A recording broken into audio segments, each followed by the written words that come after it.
Good morning, everybody, and welcome to part 2 of week 13 Beansworthy Entertainment breakdown videos. We already went through the noon games, and this one's going to be the afternoon games. I'm just a guy behind a camera saying what I think's going to happen based on what I've seen and the numbers that we're about to go over on the worksheets that I have made up for you guys. I do it for myself as well, just to have more of an accurate, but I've just started showing it to you guys. But hope you guys enjoy the video, and if you do, hit that like button. Thank you guys for supporting me. All of the people that have already hit the subscribe button. If you enjoy, go ahead and explore the content on my channel. If you enjoy the content, hit the subscribe button. Become part of the Beansworthy Entertainment family. Hit me up on Facebook, Snapchat, Discord. Got all the social medias. I'm on Instagram, so just gotta search for Beansworthy Entertainment on most of them, and search for Beansworthy. You'll be able to see the music note with that looks like a bee, and that's my logo. So be kind and respectful to others. Most of all, be kind and respectful to yourself. You are the #1 person in this world. Nobody matters more than you do. Now let's go ahead, and we're going to go ahead and get into these games. We just got 3 afternoon games today and the Sunday Night Football, so there's only 4 games to go through in this video. Go ahead and try and make it as swift as possible for you guys, so you can get in, get out, go and enjoy your Sunday and watch some football. First game we got the Carolina Panthers going against the Tampa Bay Buccaneers in Tampa Bay. Carolina's number 32 on the power rankings list with a 1-10 record, last in the NFC South, and winless on the road.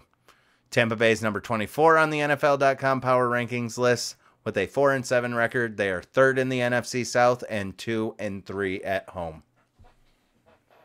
Going into the numbers, Carolina offensively has 265.9 total yards per game, 173.3 passing yards per game, and 92.6 rushing yards per game. They've only scored 15 touchdowns this year, 11 receiving and 4 rushing. 43 sacks have been allowed by their offensive line. 76.9 is the QBR, and 15.7 is their points per game. So Bryce Young and that offense aren't doing too hot. Turnover-wise, they have 8 interceptions and 6 fumbles. And their stat leaders, we have Bryce Young, Chuba Hubbard, and Adam Thielen. Bryce Young has 216 completions on 350 attempts this year, 1,877 yards, 9 touchdowns, and 8 interceptions. Chuba Hubbard has 118 carries, 453 yards, and 2 touchdowns. Adam Thielen has 77 catches, 728 yards, and 4 touchdowns this year. Not too great for the Carolina Panthers, and it's not going to get any better because they don't even have a first-round pick. I don't know if Bryce Young will pan out. I hope that it does. I have a couple of Panthers fans, and just for the sake of the league and the sake of the game, I love the game, and I want to see Bryce Young succeed. Simple as that. Moving on to the Buccaneers. Offensively, they have 304.1 total yards per game this year, 222.8 passing yards per game, and 81.3 rushing yards per game. They've scored 21 touchdowns this year, 17 receiving and 4 rushing. 26 sacks have been allowed, 91.2 QBR for Baker this year, and 19.3 points per game. Their turnovers, they have 7 interceptions and 5 fumbles. And their stat leaders, we got Baker Mayfield, Rachaad White, and Mike Evans. Baker has 246 completions on 380 attempts, 2,588 yards, 17 touchdowns, and 7 interceptions. Rachaad White has 156 carries, 559 yards, and 4 touchdowns. Mike Evans has 54 catches, 850 yards, and 9 touchdowns. He's been a savior for me in fantasy this year. Are you going to behave? I don't know why I looked over at my monitor. My second monitor. My second monitor was just cockeyed. Oh well.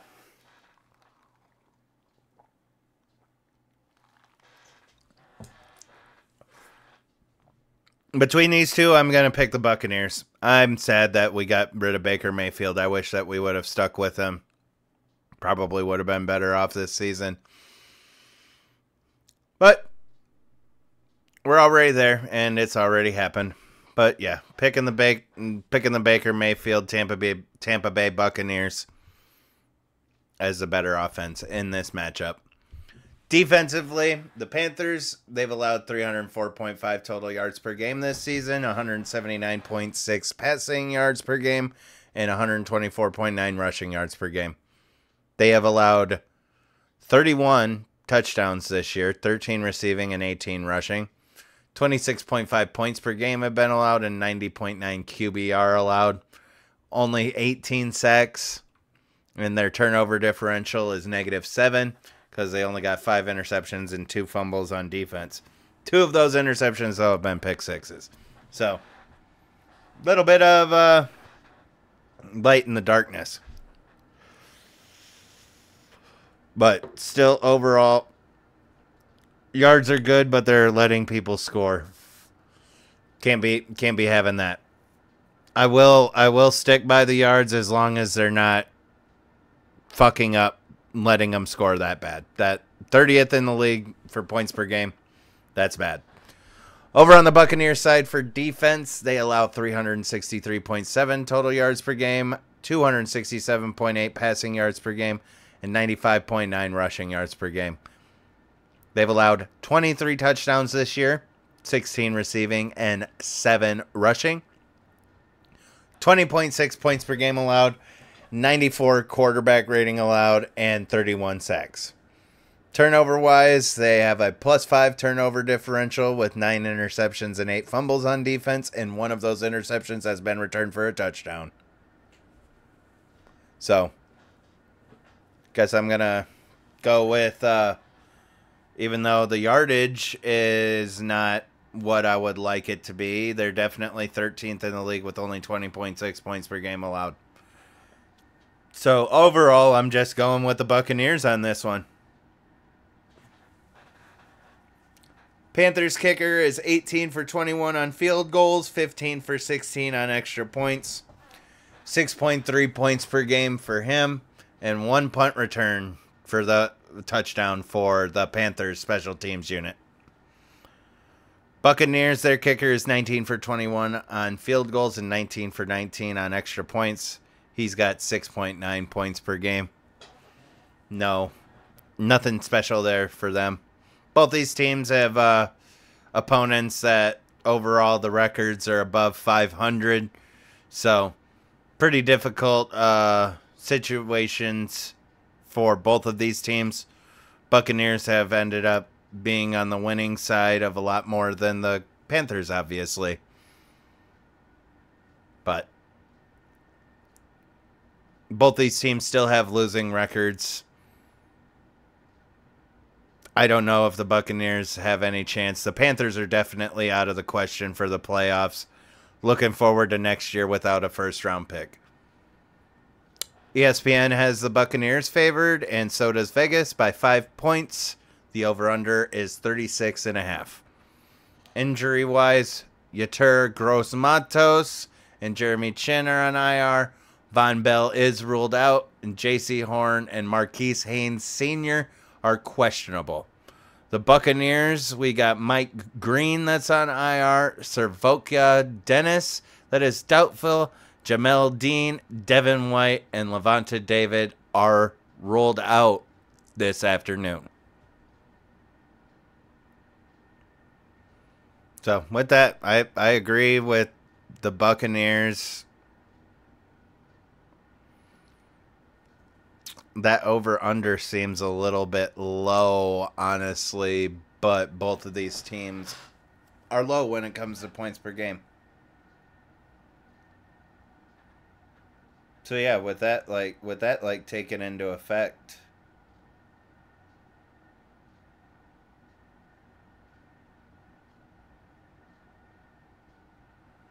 it's still gonna be under, but I'd say Buccaneers 20, Panthers 16. Let's go ahead and lock that in. That's the first lock in for these afternoon games. Buccaneers 20, Panthers 16. Buccaneers win at home. Get the win over divisional opponent this afternoon. Our second afternoon game, we've got a really highly anticipated game. And I don't know, I might actually stick on this game for a little bit just because of the fact that we got the San Francisco 49ers that are going to Philadelphia to take on the Eagles. Honestly, in my own ranking system and tiers and everything, I do have the Philadelphia Eagles getting the #1 seed. And if they do, this could be a potential championship or playoff matchup. And it's really just we had the Cowboys and the Eagles fight. We had the rematch of the Super Bowl. Now we get the 49ers and the Eagles, and the 49ers have kind of picked back up again. They did have those three losses in a row, but they're back on track, I believe. Offensively, the 49ers, they have 386.1 total yards per game, 250.1 passing yards per game, and 136 rushing yards per game.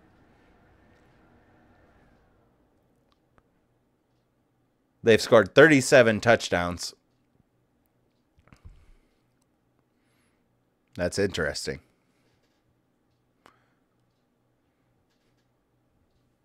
This team, it's just good. They've scored 37 touchdowns, 19 receiving, and 18 rushing. Only 21 sacks have been allowed by that offensive line. 115.5 QBR. Brock Purdy has the best QBR in the league. 28.2 points per game. Well, I mean, maybe not Brock Purdy himself, but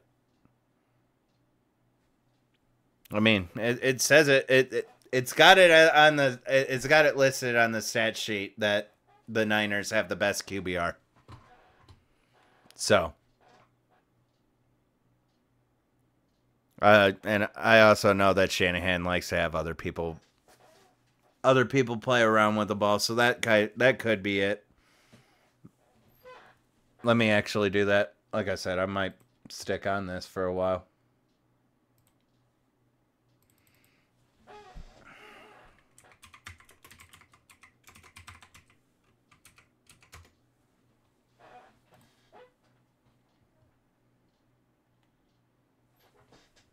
Dak is just a little bit higher than him. So, yeah, Brock is second place.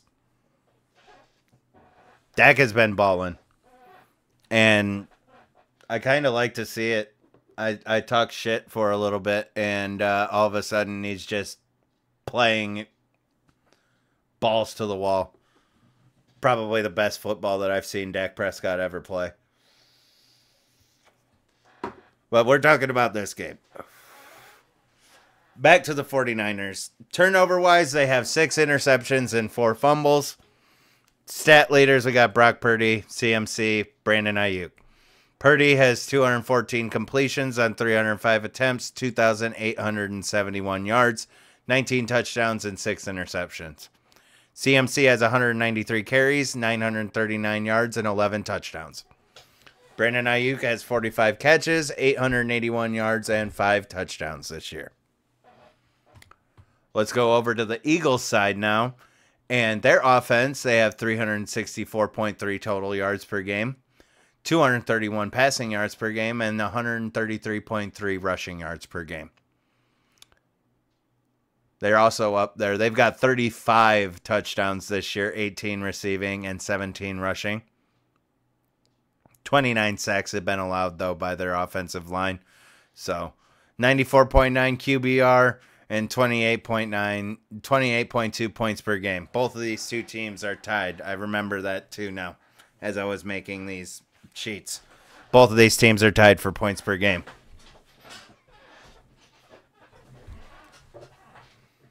This is what I'm saying, that their points per game in their offense, because I took this off of the sheet just to be correct until I evolve into someone that actually starts just making my own stats, I guess. But yeah, 2 touchdowns less on the Eagles side, but they're tied for points per game.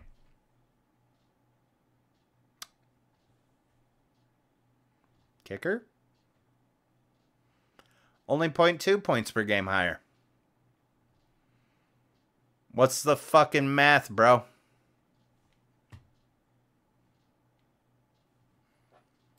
I don't get it. Oh, well. Moving along.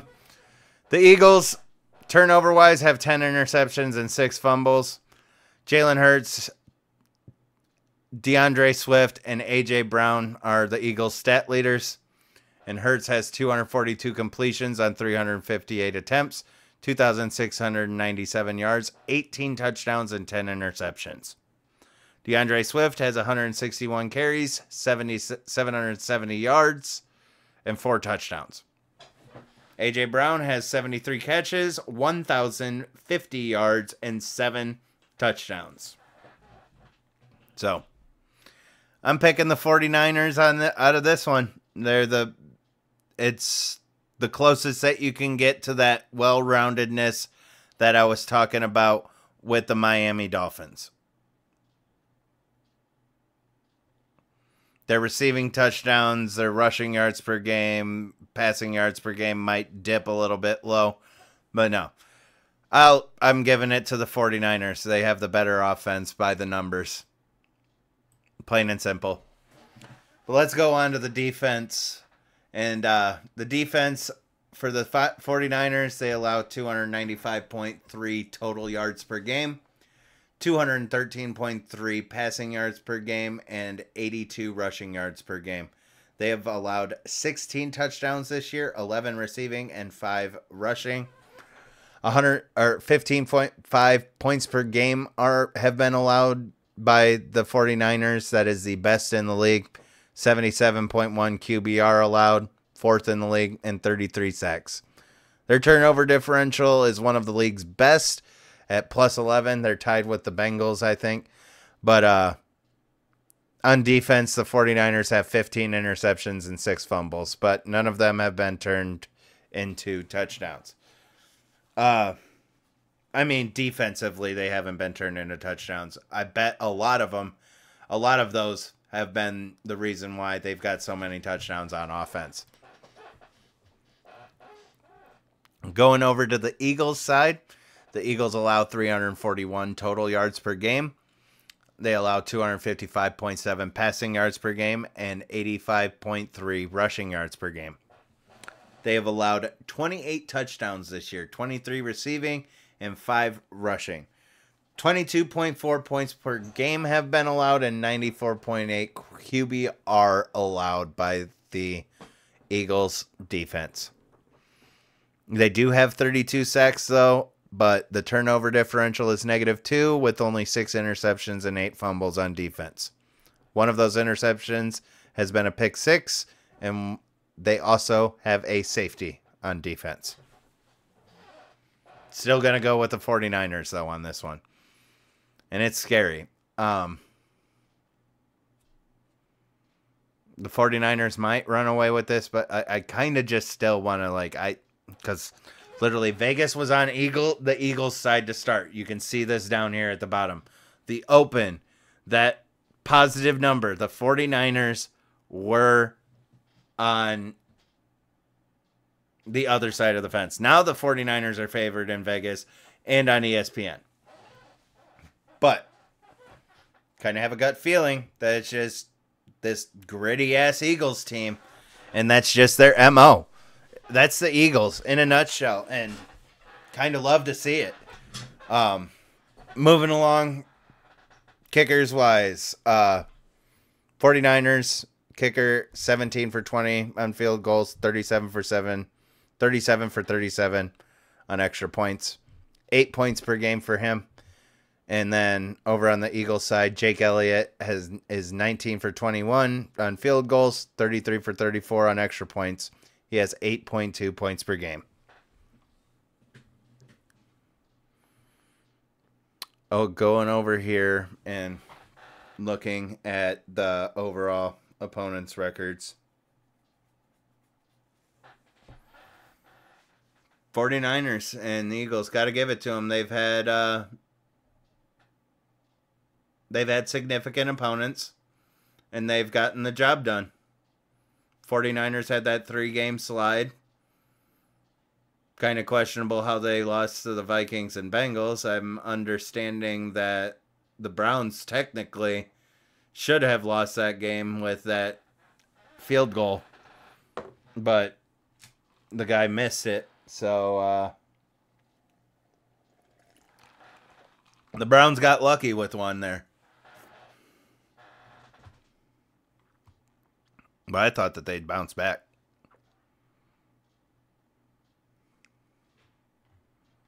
Both of these teams easily could be undefeated. Jets just shut out the Eagles in the second half. They couldn't get anything going. And I gotta sit here because, again, it's just like the one thing variable-wise, if I'm gonna go by the numbers, is the fact that the 49ers win because of the fact that their defense is better and allows less points per game, where they're tied up here. Because I'd say it's just like 49ers has the better offense, but the Eagles are close.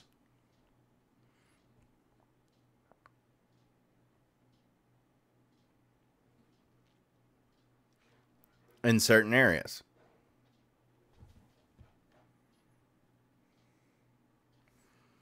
Screw it. Drop it in the comments and see if, and let me know if you think I'm crazy, but that Eagles being undefeated at home.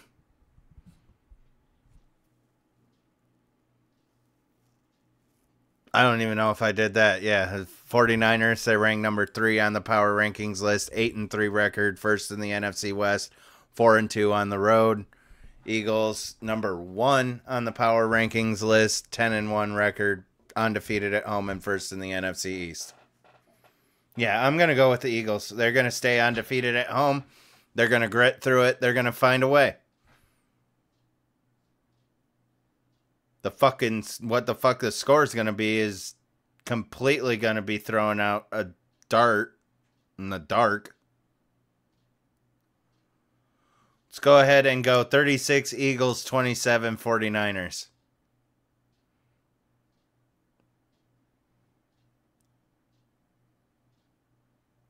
Or wait, no, 36 Eagles. Yeah, Eagles 36. Niners 27. Lock that in. 36-27. Eagles stay undefeated at home. Beat the 49ers. And just grit through it. That's what I feel like. I know the numbers, but also, like I say, this is based off of stuff that I've seen this season. And I have seen the Eagles grit their way through so much shit. But yeah, lock that in. And we're done. On to the last afternoon game, and we saved the Browns versus the Rams for the last afternoon game. My Browns took an unfortunate loss last week to the Broncos. Did not see that coming. But sometimes you take one on the chin. You got to keep on moving. But the Cleveland Browns are going to LA to take on the Rams. The Browns are number 10 on the NFL.com power rankings list.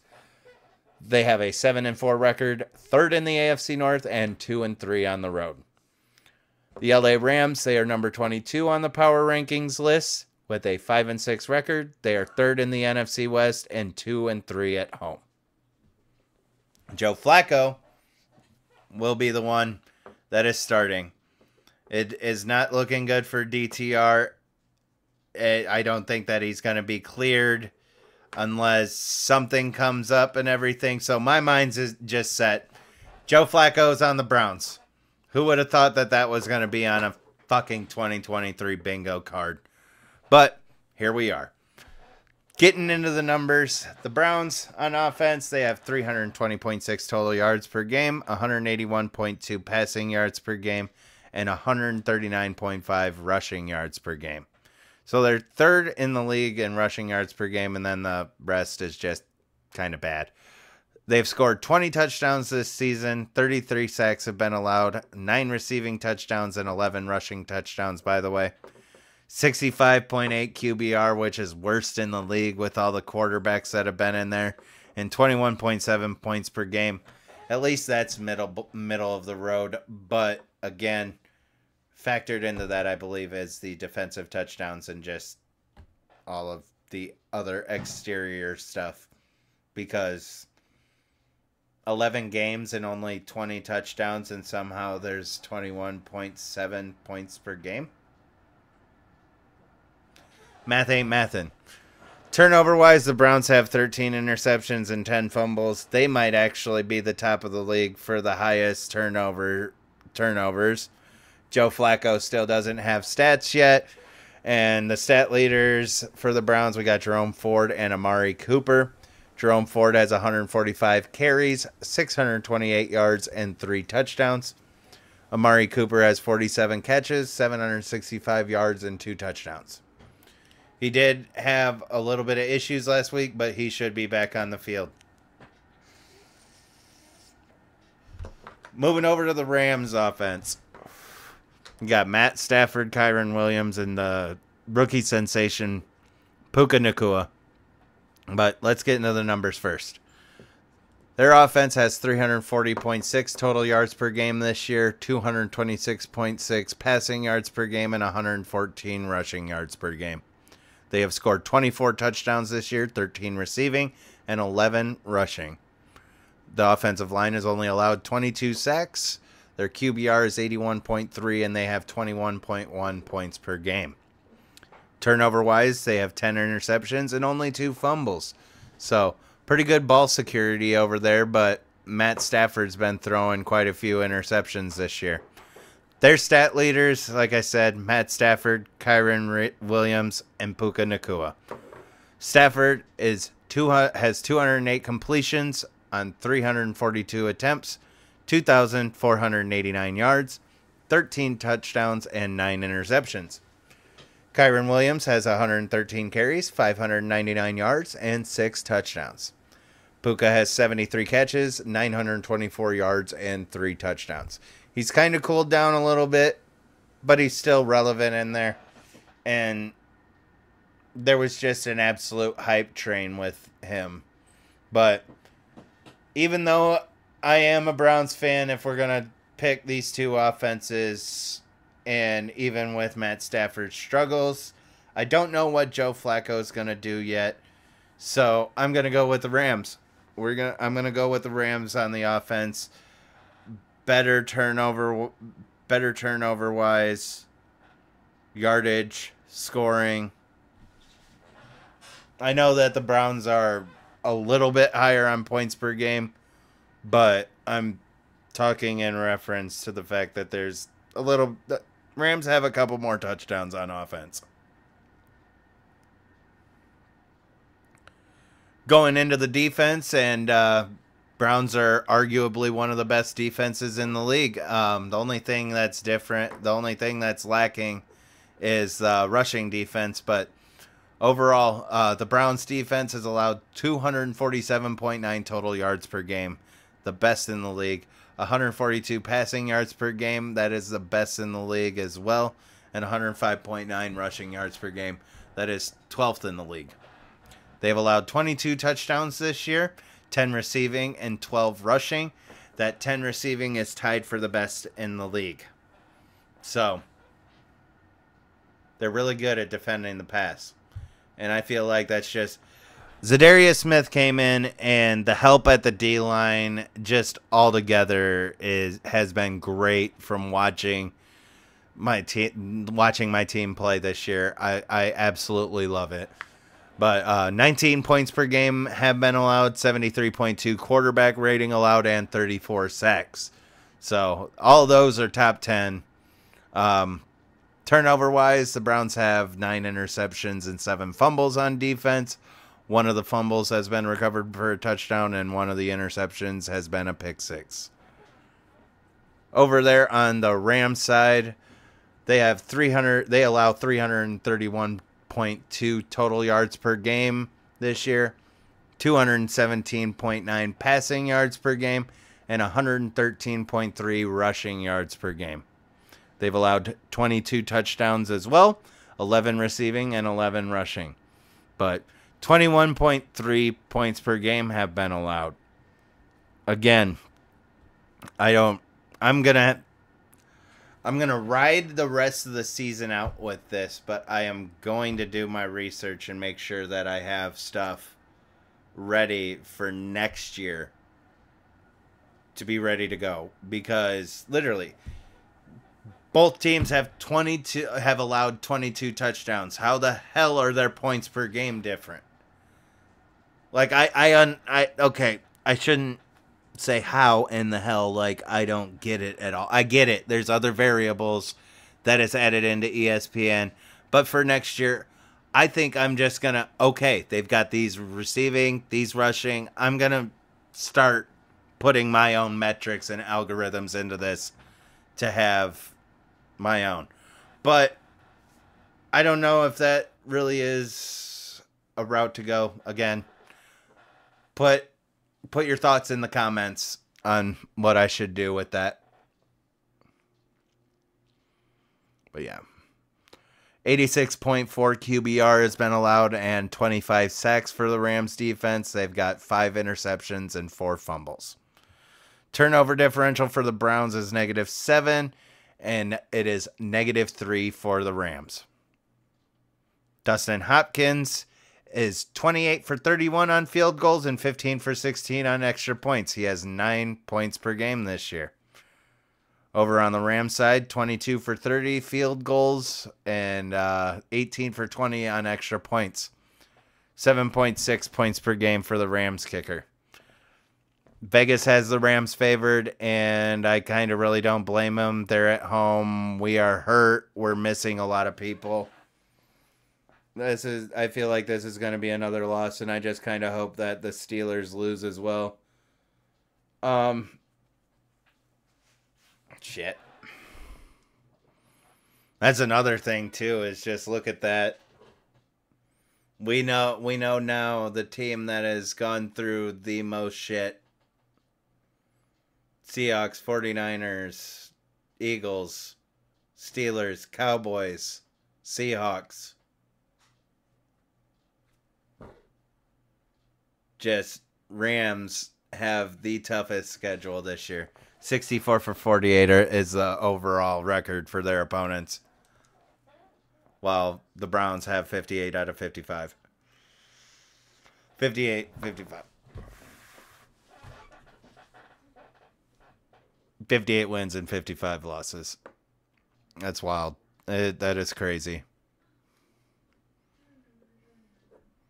That's such a huge spike.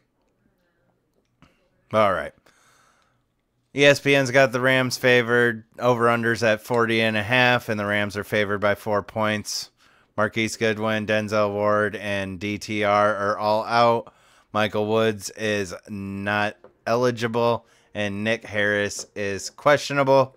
And then for the Rams, we got Michael Holt that is questionable, and Quentin Lake is ruled out for this afternoon. I agree. I'm not even going to sugarcoat it. I'm with them on the Rams beating us today. It's not going to be by much, but they're definitely going to get it. So it's just going to be a little bit over that over, I feel like. It's like 24-20. Let's go with that. Rams have 24. Browns get 20. Lock that in. 24-20. Rams win at home against the Browns. And hey, maybe not. Joe Flacco might come in and be a fucking hero. But that's it for the afternoon games. We got one game left, though. We've got the Sunday night football game, and we've got the Kansas City Chiefs that are in Green Bay taking on the Packers tonight. The Kansas City Chiefs are number 4 on the power rankings list with an 8-3 record. They are 4-1 on the road and first in the AFC West. Packers are number 18 on the NFL.com power rankings list with a 5-6 record.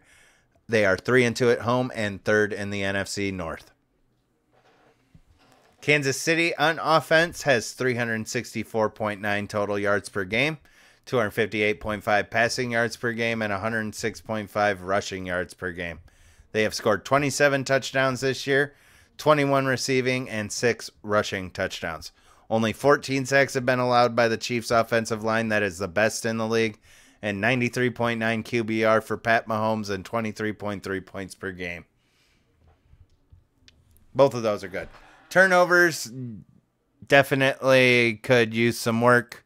The Chiefs have 11 interceptions and 8 fumbles that they've given up on offense.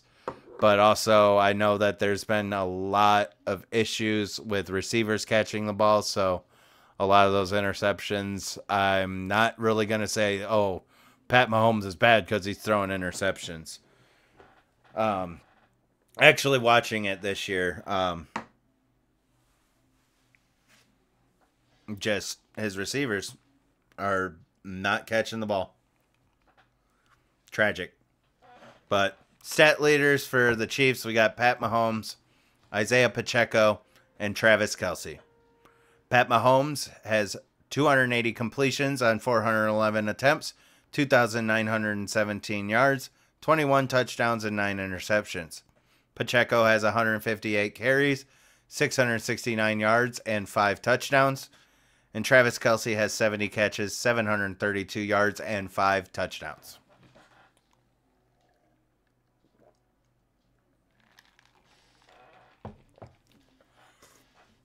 Moving over to the Packers side.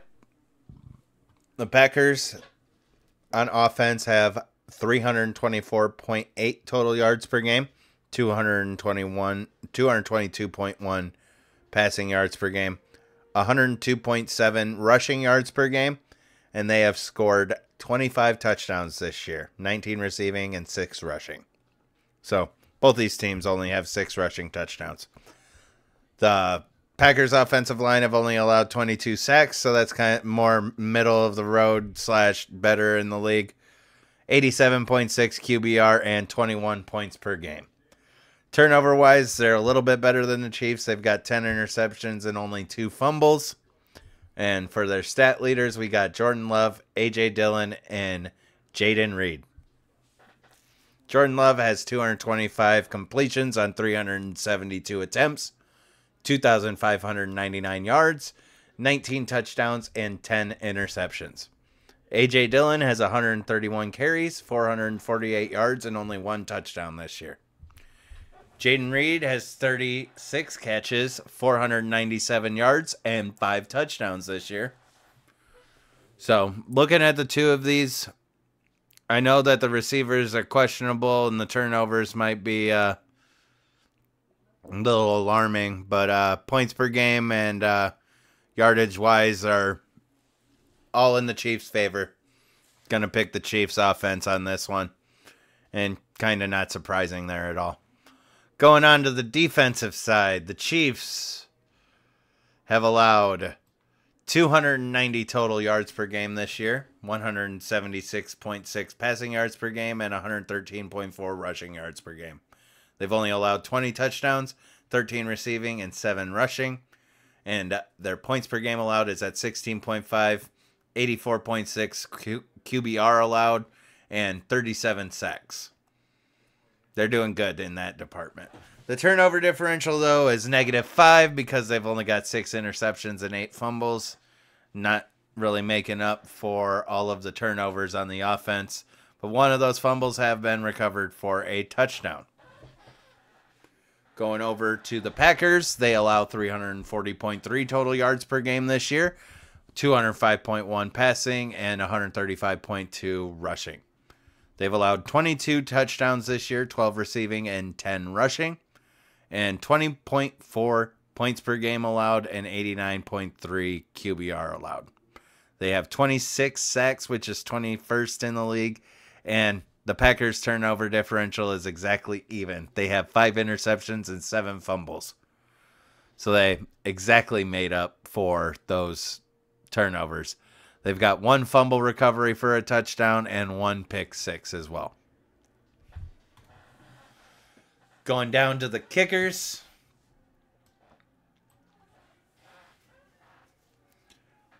Harrison Butker's 20 for 20 for field goals, 28 for 28 on extra points. He's got 8 points per game, and he's perfect. Over on the Packers side, they have a rookie this year. I keep on thinking of his name, and then all of a sudden I get here to where I've got to say his name and completely forget it. But their kicker's 15 for 19 on field goals and 20 for 23 on extra points. 5.9 points per game from the Packers kicker.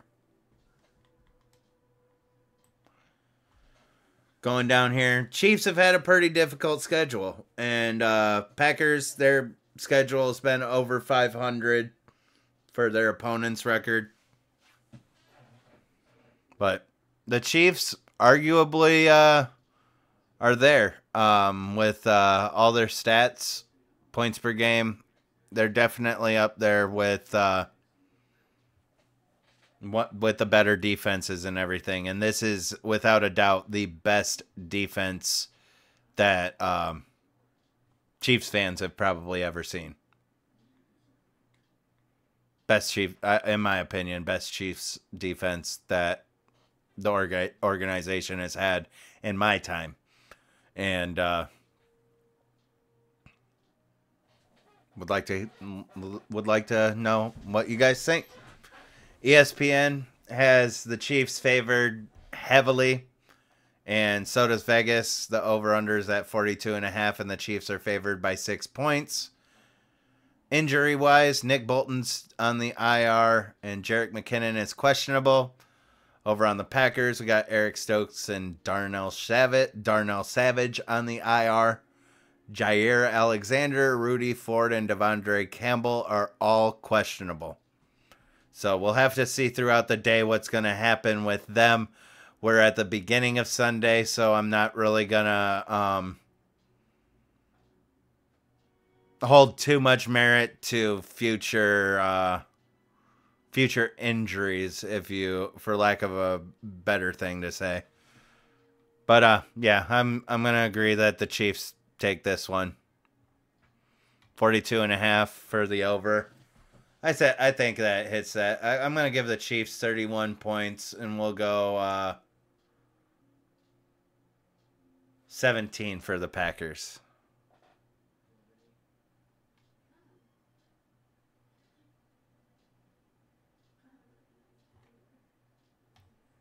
Yeah, we're going to go over.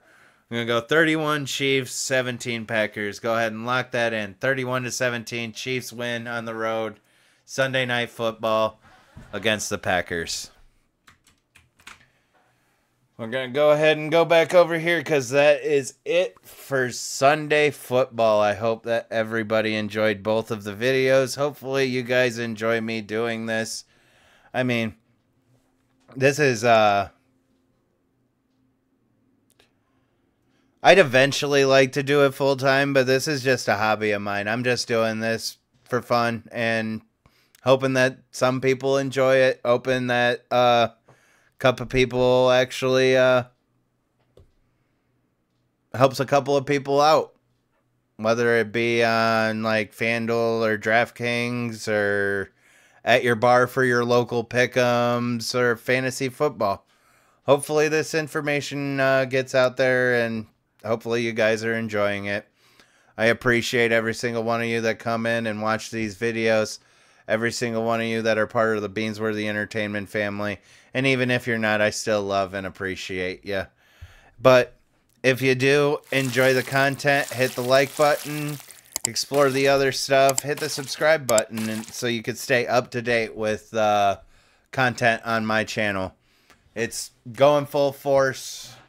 I do have my own business and everything, so there is sometimes that comes first and other things of the sort, but I'm just trying to be here, have a good time. So, thank you guys. Be kind and respectful to the others, and most of all, be kind and respectful to yourself. You're the number one person in this world. Nobody matters more than you do.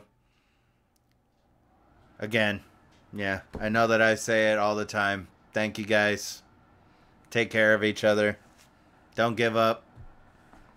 And I'll see you next time. Watch out. Oh, yeah. Keep an eye out for the Monday Night Football video. Later, guys.